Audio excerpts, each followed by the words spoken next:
ओम शांति।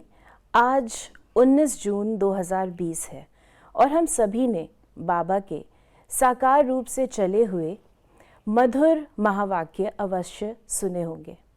आज की मुरली से कुछ ज्ञान की बिंदुओं का हम और अधिक स्पष्टीकरण लेंगे आदरणीय आशा दीदी से। ओम शांति दीदी। ओम शांति। आज की मुरली में बाबा ने कहा, अभी तुम्हें निंदा स्तुति, मान अपमान, दुख सुख सब कुछ सहन करना है। तुम्हारे सुख के दिन अभी समीप आ रहे हैं। ये चीज़ बाबा इसलिए कहते हैं क्योंकि बाबा हमको योग सिखाते हैं, राजयोग। तो राजयोग से जो प्राप्ति होती है वो मानसिक स्थिरता, स्टेबिलिटी की प्राप्ति होती है। तो योगी जितना जितना ऊंची स्टेज को प्राप्त करता जाता है वो इन सब मंडेन चीज़ों के ऊपर कोई ध्यान नहीं देता। निंदा हो, स्तुति हो, मान हो, अपमान हो, नफ़ा हो, नुकसान हो, वो अपनी जो कहें कि ऊंचाई पर रहता है और इन सब चीज़ों का उसके ऊपर कोई असर नहीं पड़ता। तो बाबा कहते हैं कि इसका तुम बच्चों को अभ्यास करना है। अभी अगर हमारी कोई निंदा करता है तो हमें बुरा लगता है, अगर कोई हमारी महिमा करता है तो हमको वो दोस्त दिखता है। तो बाबा कहते हैं नहीं, योगी तो निराकारी अवस्था है और वो सबका है। तो चाहे कोई निंदा करे, तुम्हारे अपना आत्मसम्मान है, तुम किसके बच्चे हो, तुम्हारा स्वमान कितना ऊंचा है। जितना हम उस स्वमान में रहते हैं उतनी ये सब चीज़ें हमारे पर असर नहीं करती हैं। आज बाबा ने वार्निंग दी कि बाबा अपने ब्राह्मण बच्चों को कौन सी एक वार्निंग देते हैं, तो हम वार्निंग को भी ध्यान से सुनते हैं। बाबा ने कहा, बच्चे कभी भी बाप से रूठना नहीं। अगर बाप से रूठेंगे तो सदगति से भी रूठ जाएंगे। बाप वार्निंग देते हैं, रूठने वालों को बड़ी कड़ी सज़ा मिलेगी। आपस में या ब्राह्मणी से भी रूठे तो फूल बनते बनते कांटा बन जाएंगे, इसलिए बहुत बहुत खबरदार रहो। रूठना माना अपनी बात बड़ों के ऊपर हावी करना कि आप मेरी बात नहीं मान रहे हैं इसलिए हम आपसे रूठ गए हैं। तो बाबा तो यहाँ तक कहते हैं तुम बाप से नहीं रूठते हो, तुम अपनी किस्मत से रूठ जाते हो। क्योंकि बाप जो कि सबसे ऊंचा त्रिकालदर्शी, सब कुछ जानने वाला, हम उससे ही अगर रूठ जाएंगे तो हमारा भविष्य क्या होगा, वर्तमान क्या होगा, क्या हम योग लगा सकेंगे, या रूठने से कोई बाबा मान जाएगा। बाबा कभी भी रूठे को मनाता नहीं था। क्यों? क्योंकि उसकी अपनी अंडरस्टैंडिंग गलत है। और एक बार अगर किसी को रूठने की आदत पड़ जाती है तो वो रूठता ही रहता है। तो ये रूठना, इसको अच्छी बात नहीं माना जाता योगी जीवन में। और दूसरा, बाबा ने कहा न केवल बाप से, परंतु अगर आप अपनी टीचर से भी रूठते हो तो आप पढ़ाई क्या पढ़ेंगे, गाइडेंस क्या लेंगे। हर समय तो आप मधुबन नहीं जाएंगे। और जब आज टीचर्स ही आपके सामने हैं और कोई है नहीं, तो टीचर्स से ही अगर आपका संबंध खराब हो गया, आपका कम्युनिकेशन टूट गया, तो आप आगे कैसे उन्नति को प्राप्त होंगे। तो कई बार हम सोचते हैं कि हम रूठ जाएंगे तो हमारी बात को स्वीकार कर लिया जाएगा। ये मिसनोमर है। यानी ज्ञान में हमें अपने आप को ज्ञान से और योग से चलाना है, और वो जो बचपन के दिन होते हैं कि रूठना और मनाना, वो यहाँ नहीं है। बाबा ने कहा, भल किसके पास बहुत धन है। बाप समझाते हैं, ये धन माल सब मिट्टी में मिल जाना है, ये शरीर भी ख़त्म हो जाएगा, आत्मा तो मिट्टी में नहीं मिलती। कितने बड़े बड़े साहूकार हैं बिरला जैसे, परंतु उनको क्या पता कि अब ये पुरानी दुनिया बदल रही है। बाबा कहते हैं कार्य गुप्त चलता है ना, गुप्त। बाबा भी गुप्त है, बाबा का कार्य भी गुप्त है, ज्ञान भी गुप्त है, बच्चे भी गुप्त हैं।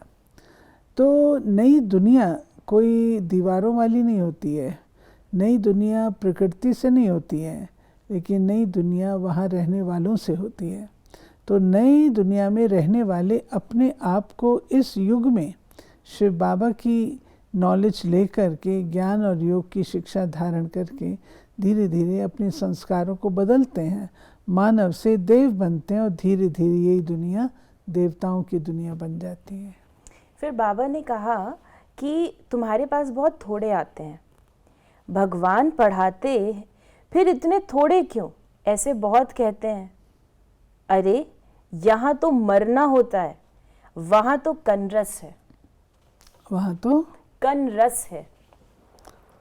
ये बाबा ज्ञान और भक्ति का कॉन्ट्रास्ट बता रहे हैं कि भक्ति में तो कन रस है, भक्ति में आप सुनते हैं, आप उसको अमल में लाते हैं या नहीं लाते हैं कोई आपसे पूछने वाला नहीं है।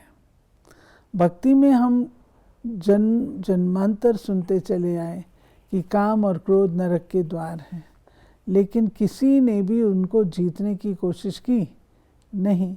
लेकिन यहाँ पर हमारी पढ़ाई है, और पढ़ाई होने के कारण से बाबा हम बच्चों को जो बात समझाते हैं वो हमको धारण करनी होती है, और धारणा में नेचुरल है, नंबर हो जाते हैं। कनरस तो है नहीं, प्रैक्टिकल पूछना आज आपसे नहीं पूछा जाएगा, कल पूछा जाएगा, कब तक आप अवॉइड करेंगे? इसलिए बाबा कहते हैं यहाँ पे मरना होता है, अर्थात अपने पुराने जन्म की सब आदतों से, संस्कारों से मरना होता है और नए धारण करने होते हैं। इसलिए उसमें जो है मेहनत लगती है, इसलिए बाबा के पास बहुत थोड़े आते हैं। आप ये देखिए, जो डायमंड की दुकान होती है उस पर थोड़े जाते हैं, और जो कॉमन होती है रोज़ दिन की चीज़ों वाली उस पर सब कोई जाते हैं। तो फ़र्क है ना। तो बाबा जो ज्ञान देता है वो हमको देवता तुल्य बनाता है। अब जो देवता तुल्य बनने का लक्ष्य रखेगा वही आएगा ना। फिर बाबा ने कहा तुम बच्चों को, वो परम गुरु भी है, फिर नॉलेज भी देते हैं, तुम बच्चों को पढ़ाते भी हैं, उनका पाठ ही वंडरफुल है। धर्म भी स्थापन करते हैं और सभी धर्मों को खलास भी करते हैं। तो इसे स्पष्ट करें, धर्म भी स्थापन करते हैं और सभी धर्मों को खलास भी करते हैं।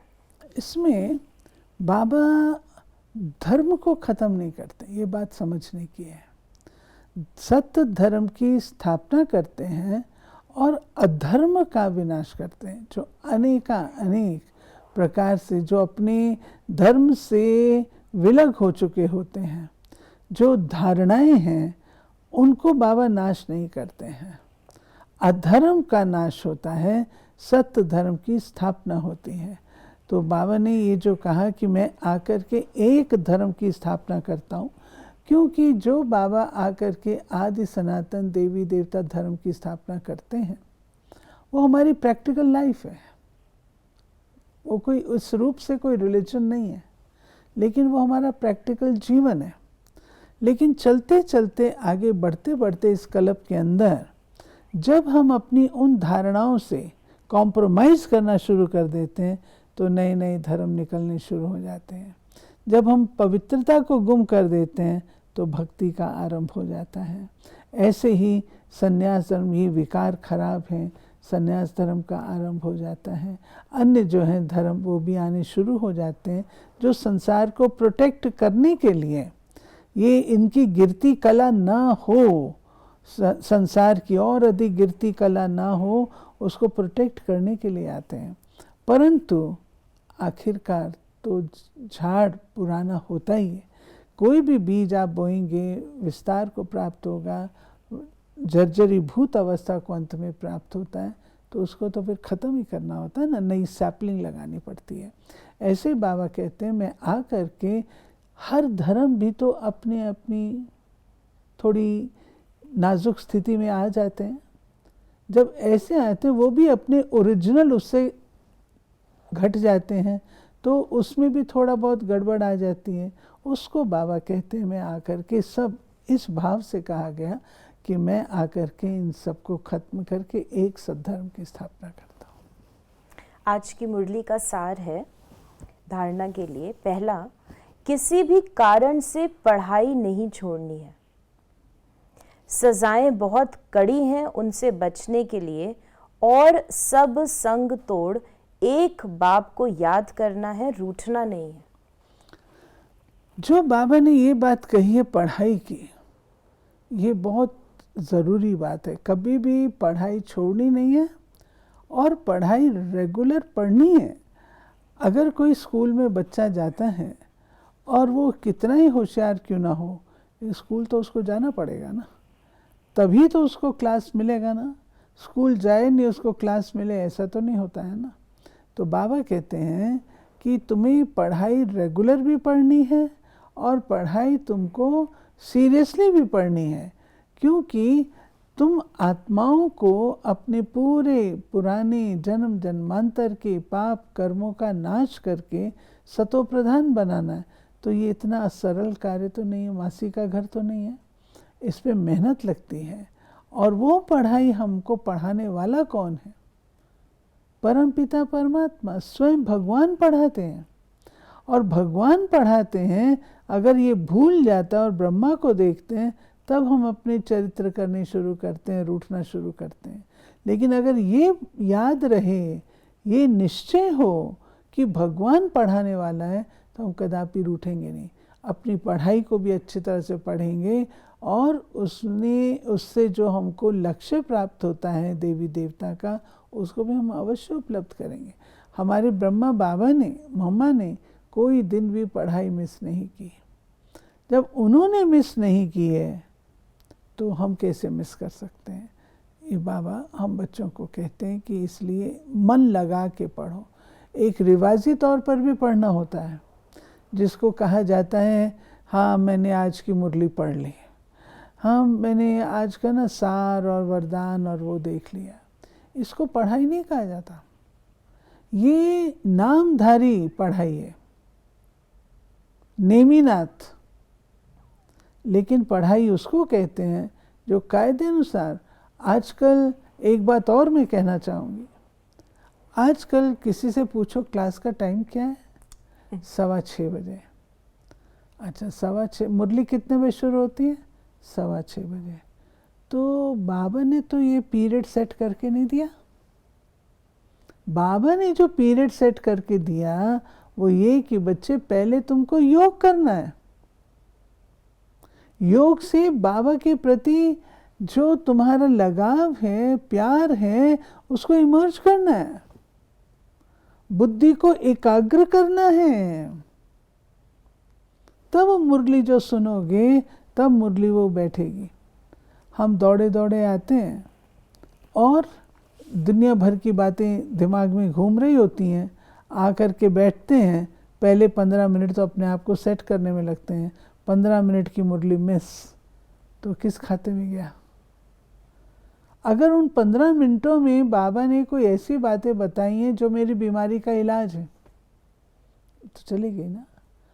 फिर हम कहते हैं हमने वो 15 मिनट वाली मुरली पढ़ ली थी। आपके पढ़ने में और संगठन में बैठ करके जब आप सुनते हैं, दोनों में महान अंतर होता है। इसलिए इस बात पर हमको ध्यान देना है कि हम पढ़ाई को कायदे अनुसार पढ़ें।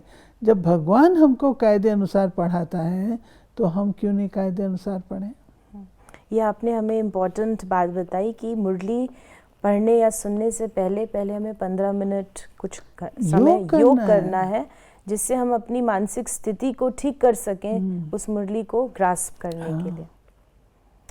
दूसरा धारणा के लिए सार है कि ज्ञान इंजेक्शन व अंजन देने वाला एक बाप है। उस अविनाशी सर्जन से कोई बात छिपानी नहीं है। बाप को सुनाने से झट सावधानी मिल जाएगी।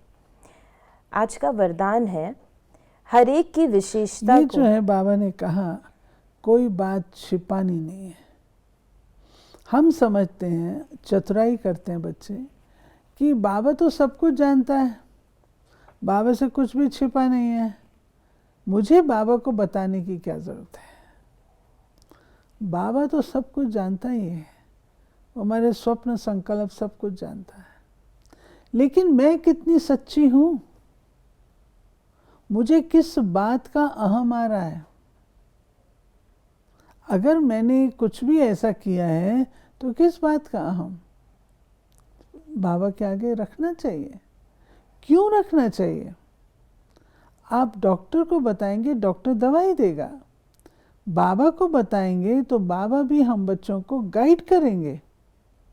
बाबा का ध्यान जाएगा कि इस बच्चे के अंदर ये कमज़ोरी है, थोड़ा और शक्तिशाली बनाएगा। इसलिए बताने में फ़ायदा ही है। तो बाबा ने कहा आज के वरदान में हर एक की विशेषता को स्मृति में रखते हुए फेथफुल बन एक मत संगठन बनाने वाले सर्व के शुभ चिंतक भव। ड्रामा अनुसार हर एक को कोई न कोई विशेषता अवश्य प्राप्त है। उस विशेषता को कार्य में लगाओ तथा औरों की विशेषता को देखो। एक दो में फेथफुल रहो तो उनकी बातों का भाव बदल जाएगा। जब हर एक की विशेषता को देखेंगे तो अनेक होते भी एक दिखाई देंगे। एक मत संगठन हो जाएगा। कोई किसके ग्लानि की बात सुनाए तो उसे टेका देने के बजाय सुनाने वाले का रूप परिवर्तन कर दो, तब कहेंगे शुभ चिंतक। ये बहुत सुंदर संगठन को मजबूत बनाने के लिए और एक मुष्ट रखने के लिए बाबा ने वरदान दिया है कि हर आत्मा में, बाबा का जो भी बच्चा है उसमें कोई ना कोई विशेषता होती है। उस विशेषता को रिस्पेक्ट देते हुए, विशेषता को महत्व देते हुए हमें आपस में, आजकल प्रायः तो ये होता है, ठीक है मेरे अंदर ये विशेषता, आपके अंदर ये, आप अपना काम कर लीजिए, मैं अपना कर लें। ये तरीका नहीं है, ये बाबा की माला का तरीका नहीं है। माला का मड़का बनना है तो मुझे संगठन में प्रेम के सूत्र में पिरोना पड़ेगा, और वो प्रेम का सूत्र दाना दाने से मिला होता है। अकेले अकेले दाने की पूजा नहीं होती, माला की पूजा होती है। अगर मैं माला में नहीं आऊँगी, एक दूसरे को रिस्पेक्ट दे करके फेथ नहीं रखूँगी, तो मेरा माला में आना तो कैंसल है। इसलिए बाबा कहते हैं एक दूसरे को देख करके, समझ के, जब शुभ भावना रखेंगे उनके प्रति, तो जो बात है उसको भी ठीक रीत से समझ सकेंगे।